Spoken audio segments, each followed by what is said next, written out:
নমস্কার বন্ধুরা, আমি অনুমিতা সুন্দরবনের একটা ছোট্ট গ্রাম থেকে। আজকে কিন্তু রোদ্দুরটা বেশ ভালোই বেরিয়েছে।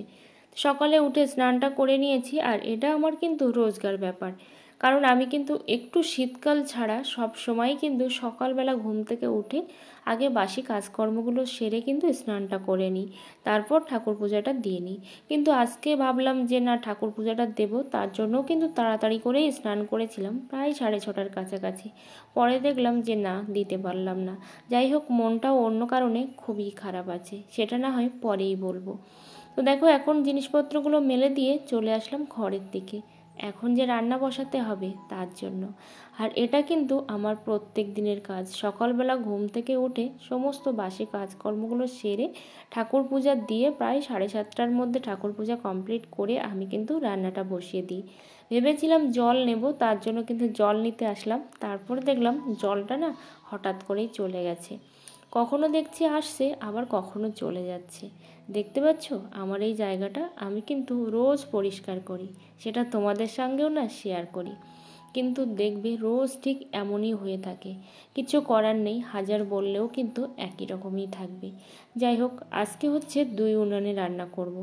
তার জন্য এই জায়গাটা না বেশ ভালো করে পরিষ্কার করে নিচ্ছি। আর গ্রামের মানুষ বুঝতেই পারছো, কাঠ ঘুঁটে এগুলো কিন্তু থাকেই। ঘুঁটে দিয়ে রান্না করাটা আমার অতটা ভালো লাগে না, সেই জন্য আমি সবসময় চেষ্টা করি এরকম কাঠেই করার। তাতে করে কিন্তু গ্যাসটাও সাশ্রয় হয়, কিন্তু কষ্টটাও কিন্তু অনেকটাই বেশি হয়। কারণ উনুনে রান্না করতে গেলে সমস্ত সব কিছু গুছিয়ে এনে তারপরে কিন্তু বসতে হয়। আর গ্যাসে তো ওরকম কোনো ব্যাপারই নেই, একটা দিয়ে স্টার্ট করলেই কিন্তু হয়ে যায়। তোমরা কে কোথা থেকে আমার ব্লগটা দেখছো অবশ্যই কমেন্ট করে জানিও। আর আমার ব্লগটা তোমাদের কেমন লাগছে সেটাও কিন্তু জানাতে ভুলো না। তো আমি চেষ্টা করব তোমাদের ডেলি ব্লগ না দিতে পারি, 1 দিন 2 দিন পর পর কিন্তু ব্লগ দেওয়ার। কারণ সত্যি কথা, এই চ্যানেলটা কিন্তু আমার অনেক আগের, প্রায় 3 বছরের কাছাকাছি হয়ে গেছে চ্যানেলটা। তো মাঝে কিন্তু আমি ভিডিও দিতাম না, মানে একদম ফার্স্ট কিন্তু এই চ্যানেলটা আমি ব্লগ হিসাবেই কিন্তু স্টার্ট করেছিলাম। তারপরে একদমই দিতাম না, মাঝখানে 1-1.5 বছর চ্যানেলটা ছেড়েও দিয়েছিলাম। তারপর কিন্তু আবারও একটু আমি টিপসের ভিডিও দিতাম, মানে ওই যে কুকিং টিপসের যে ভিডিওগুলো। তারপরে দেখলাম যে না, ভালো লাগছে না, আবারও কিন্তু চ্যানেলটাকে ছেড়ে দিয়েছিলাম। তো তারপরে কয়েকদিন কিন্তু আমি ফানি ভিডিও দিয়েছিলাম ছোট ছোট, তারপর সেটাও ভালো লাগছিল না। তারপর আবারও কিন্তু দেখো এই যে ভিডিও দেওয়া স্টার্ট করেছি। তো এই করে করেই কিন্তু আমার অনেকটা দিন পেরিয়ে গেছে। তোমরা যারা ভাবছো ইউটিউবে ভিডিও বানাবে বা যে কোনো সোশ্যাল মিডিয়াতে ভিডিও বানাবে, ভিউজের আশায় না তাকিয়ে তোমরা কিন্তু রেগুলার ভিডিও পোস্ট করতে থাকো। তারপর দেখবে একটা সময়ের পর থেকে না তোমাদের ভিডিও ঠিক চলবে।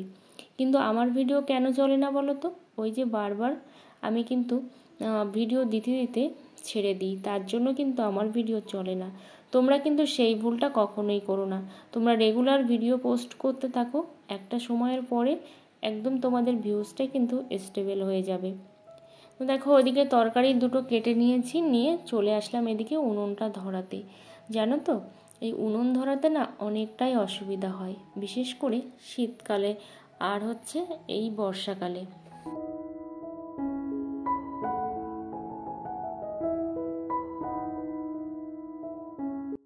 তোমরা যারা ইউটিউবে ভিডিও বানাচ্ছ, অনেকগুলো প্রসেস কিন্তু মাথায় রাখবে। তার মধ্যে কিন্তু মেন হচ্ছে গাইডলাইন্স। তো গাইডলাইন্স না মেনে কিন্তু তোমরা কখনোই কাজ করবে না। যারাই ভিডিও বানাও না কেন, সে ছোট হোক বড় হোক যাই হোক না কেন, বা যতটাই ভিউজ আসুক না কেন, বা তোমাদের চ্যানেল যত মিলিয়ন মিলিয়ন সাবস্ক্রাইবার থাক না কেন, তোমাদের চ্যানেল কিন্তু যে কোনো মুহূর্তে ডিলিট হয়ে যেতে পারে। তাই অবশ্যই তোমরা কিন্তু গাইডলাইন্স মেনে তবেই কিন্তু কাজ করবে। কারণ গাইডলাইন্স লঙ্ঘন করলেই কিন্তু ইউটিউব তোমাদের চ্যানেলটাকে কিন্তু ডিলিট করে দেবে। তার মধ্যে কিন্তু অনেক রকম গাইডলাইন্স আছে, তোমরা সেগুলো পড়ে নিতে পারো। আর না হলে যদি আমাকে কমেন্ট করো, আমি কিন্তু অবশ্যই তোমাদেরকে বলে দেব। কারণ সত্যি কথা, অনেকটাই কিন্তু শিখেছি এই 4 বছরের মধ্যে। হয়তো আমি সাকসেস নই, কিন্তু আমি অনেক শিখেছি, অনেক ঠেকেছি। ওই যে মানুষ বলে না, ঠেকে শেখে আর ঠকে শেখে। তো আমি ঠেকে আর ঠকে দুটোতেই কিন্তু শিখেছি। সেই জন্য সেই অভিজ্ঞতাটাই কিন্তু আমি তোমাদের সঙ্গে শেয়ার করতে চাই। তো এখানে দেখো, আমি কিন্তু উনুনটা ধরিয়ে তারপরে কিন্তু কড়াইতে তেল দিয়ে বসিয়ে দিয়েছিলাম। পরে এসে দেখি আবার উনুনটা নিভে গেছে। এই হচ্ছে বর্ষাকালের কষ্ট। প্রচণ্ড কষ্ট হয় উনুন ধরাতে। একবার ধরে গেলে অনেকটাই সুবিধা হয়, কিন্তু যদি না ধরে যায় তাহলে যে এতটা কষ্ট করতে হয় এক উনুন ধরাতে যে কি বলবো। এই দেখবে যে উনুনটা প্রচুর পরিমাণে জ্বলছে, আবার দেখবে যে উনুনটা একেবারেই নিভে ধোঁয়া বের হচ্ছে। আর ধোঁয়া হলে তো একটা তরকারি খেতে মোটেও ভালো লাগে না। তো এখন আবারও কিন্তু কড়াইটা বসিয়ে দিলাম, আর প্রচুর ভিজে ভিজেও আছে। তো এখানে হচ্ছে শাক রান্না করব।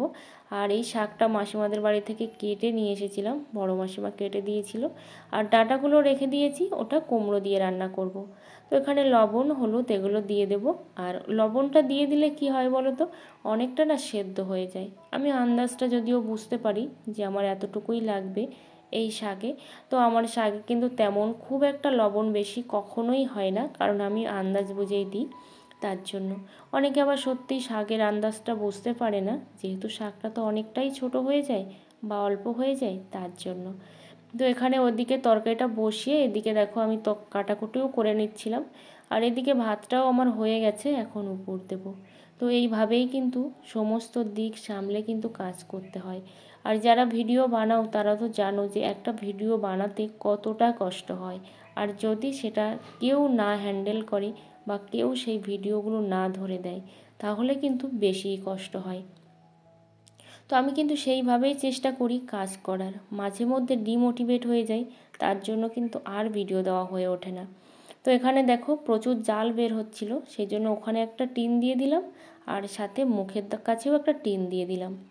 এইভাবে একটা হাতে হাঁড়িটা ধরে দেখো আরও একটা হাতে কিন্তু রান্না করতে হচ্ছে। মাঝে মধ্যে মনে হয় যদি 10টা হাত হতো বেশ ভালোই হতো, কিন্তু সেটা তো আর সম্ভব নয়, সেটা শুধু ভগবানেরই সম্ভব, সেটা মা দুর্গারই সম্ভব। তো এখানে দেখো একটু জিরে মরিচের গুঁড়ো দিয়ে দিলাম। আর আমি কিন্তু জিরে মরিচটা গুঁড়ো করেই রাখি। জিরে মরিচ সাথে ধনে আর কয়েকটা দেওয়া থাকে শুকনো লঙ্কা। ভীষণ টেস্টি হয় এই মশলাটা।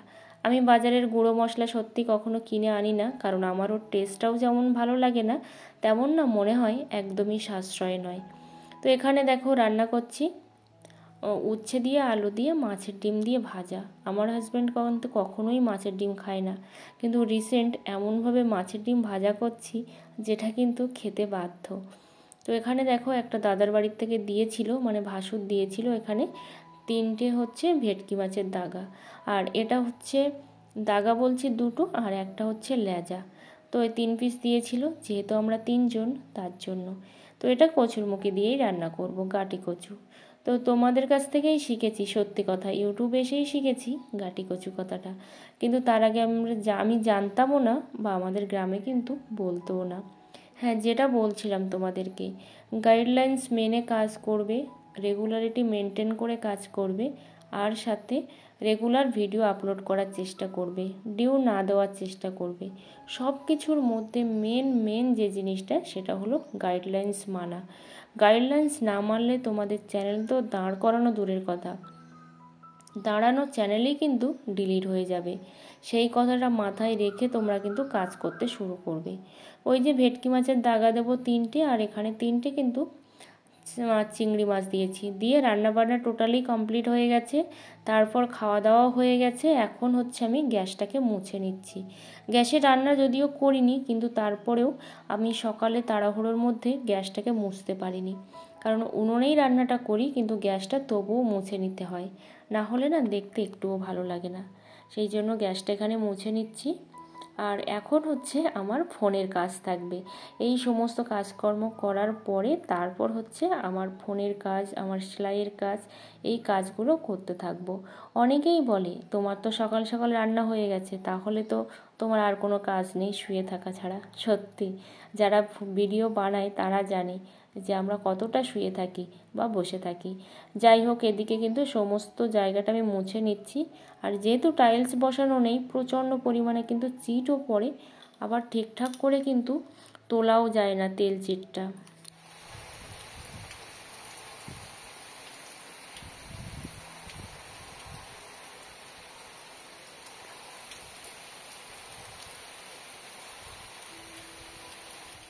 তো চলে আসলাম বিকালবেলা। দেখো মুরগিগুলোকে এখন ছেড়ে দেব। এতটাই বৃষ্টি আর এতটাই কাদা যে মুরগিগুলোকে না ঠিকঠাক করে ছাড়াও যাচ্ছে না, কিন্তু তারপরেও দেখো এই যে ছেড়ে দিয়েছি।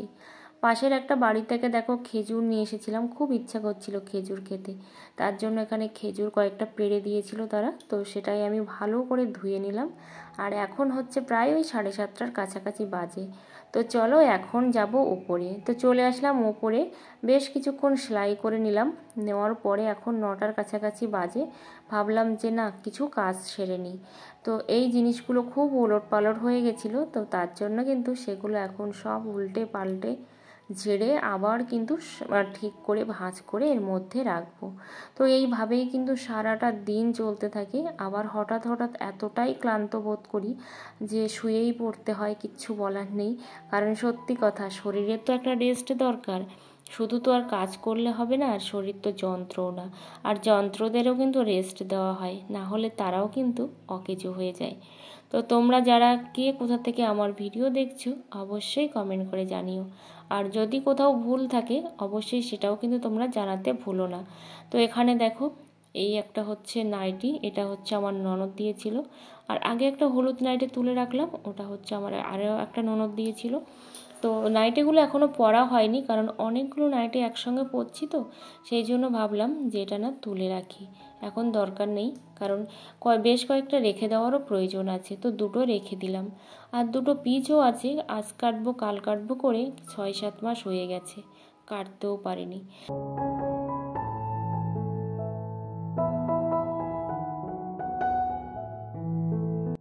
জীবনে একটা জিনিস বুঝেছি, অর্থই অনর্থের মূল। এই কথাটা সবাই বললেও কি হবে, অর্থটা না থাকলে কিন্তু কেউ তোমাকে একটা পয়সাও মূল্য দেবে না, একটা কানা করিও না।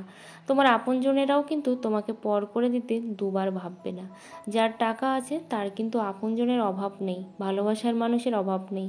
কিন্তু যার টাকা নেই তার কিন্তু ভালোবাসার মানুষের অভাব প্রচুর, একটাও তোমরা খুঁজে পাবে না। তো এখানে দেখো মাসিমা দিয়েছে, বড় মাসিমা, এখানে একটা বালিশের কভার। তো আমি ভেবেছিলাম যে ক্যামেরাটা অন করা, আমি অন করেই রেখে গেছিলাম। তারপরে দেখছি যে না, ক্যামেরাটা আর অন করা ছিল না, তো তার জন্য আবারও তোমাদেরকে দেখালাম। খুব সুন্দর একটা কভার।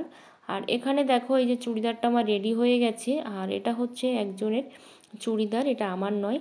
তো তার চুড়িদারটা বানানো হয়ে গেছে, সে এখনও আসেনি, কবে আসে দেখা যাক। তো তখন আসলে কিন্তু দিয়ে দেব, ঠিক আছে। তো চুড়িদারটা কেমন হয়েছে অবশ্যই তোমাদেরকে দেখাচ্ছি। এটা হচ্ছে প্যান্ট, ওই যে পাটিয়ালি প্যান্ট, আর অনেকটাই কিন্তু কুঁচি পড়েছে। এই যে চুড়িদার প্রচুর পরিমাণে রোগা, তো তার জন্য কিন্তু চুড়িদারটা এরকমই লাগছে। পরার পরে দেখা যাক কেমন হয়। আর একটু ফিটিংস করতে বাকি রেখেছি, কারণ হচ্ছে ও আসলে তবেই ফিটিংসটা করে দেব। ক্যামেরাতে কেমন লাগছে জানি না, কিন্তু কালারটা কিন্তু অসম্ভব সুন্দর। ততটা সুন্দর কালার কিন্তু ক্যামেরাতে আসেনি। অনেক বছর পরে দেখো এখানে একটা স্ক্রাবার কিনেছি, পরে কিন্তু এডিট করতে গিয়ে দেখি একদমই ঝলসে গেছে। ওই যে একা একা ভিডিও বানাই তো কীভাবে কি হয় সত্যি বুঝতে পারি না মাঝে মধ্যে। এখানে একটা অ্যালোভেরা জেল আছে, অনেক দিন হলো ফুরিয়ে গেছে, তার জন্যই কিনে নিয়ে আসলাম। এখানে দেখো একটা লিপ বামও আছে, তো লিপ বামটা হচ্ছে কিনেছি কারণ হঠাৎ করে মনে হলো একটু লিপ বামের প্রয়োজন আছে।